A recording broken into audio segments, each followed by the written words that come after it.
Thank you very much, Mr. Chairman, and thank you, Assistant Secretary Leaf and Ms. Pryor, for being here today. As we continue to witness the devastation in Gaza and increased instability across the region, it is clear that we need an immediate and lasting ceasefire that surges humanitarian aid into Gaza and releases the hostages that continue to be held by Hamas.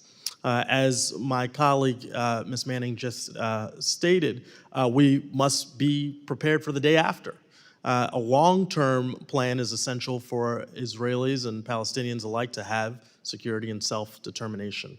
And I pray personally that it's a plan where the tragic events on and following October 7th are never repeated. This committee, the State Department, and USAID will play an important role in the ceasefire negotiations and the long-term path to peace. Assistant Secretary Leaf, I just want to hear briefly about how you and leaders at the State Department have elevated the humanitarian imperatives as you've engaged in negotiations and your thinking as it relates to the day after. Thank you, Congressman. So we have out on the field right now a special envoy, Lise Grande, who has 30-plus years of working in the most dire of humanitarian conditions, places of conflict.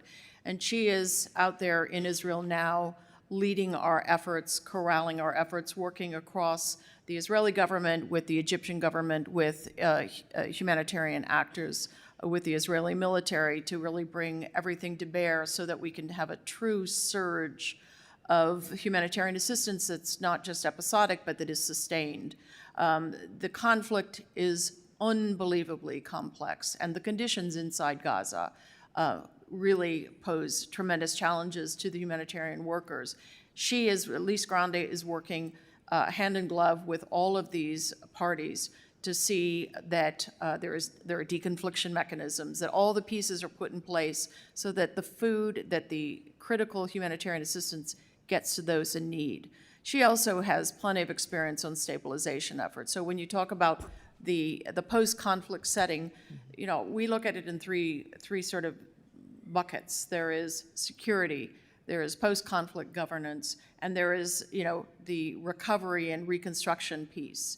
You can throw a lot of money at that last piece, but the first two pieces are really shaped first and foremost, as the Secretary has said, apart from the military effort to destroy Hamas's capabilities, giving and allowing an alternative to Hamas's ideology is critical. So you've heard the Secretary, the National Security Advisor, the Chairman of the Joint Chiefs speak to the need for Israel itself to have a larger strategic political set of objectives alongside the military campaign. Military campaign will just be, as the military say, continually mowing the grass, but not really achieving that settled conditions in which we will work with our partners to stand up alternatives to Hamas in security, alternatives to Hamas in terms of governance.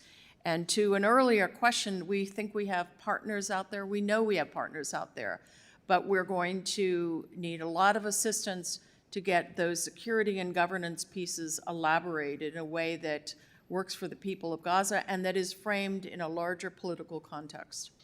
On the point of surging humanitarian aid, a topic that I am concerned with, earlier this month, Ms. Pryor, USAID announced additional greater federal funding for ready-to-use therapeutic foods, life-saving treatment for children who are facing acute malnutrition.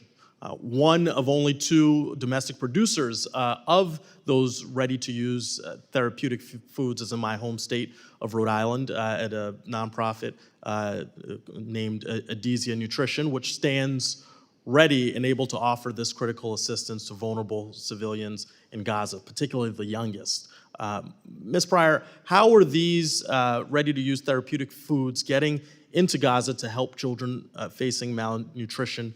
And at present, are you able to effectively provide these therapeutic foods to civilians in Gaza? Thank you, sir. You're right. RUTFs are incredibly important in an emergency response, especially for children who are suffering from severe food insecurity. The challenge right now is just getting goods in. We've had access, open, closed, depending upon security conditions within. We are not getting nearly enough assistance in. The economic support funds that I oversee don't actually engage in this, but I'm happy to go back to my humanitarian assistance colleagues and get more information about this issue specifically. Thank you. Thank you, Ms. Pryor, and I think the urgency of the moment is clear, and we need to act accordingly to make sure that we address the hunger that far too many are facing. And with that, I yield back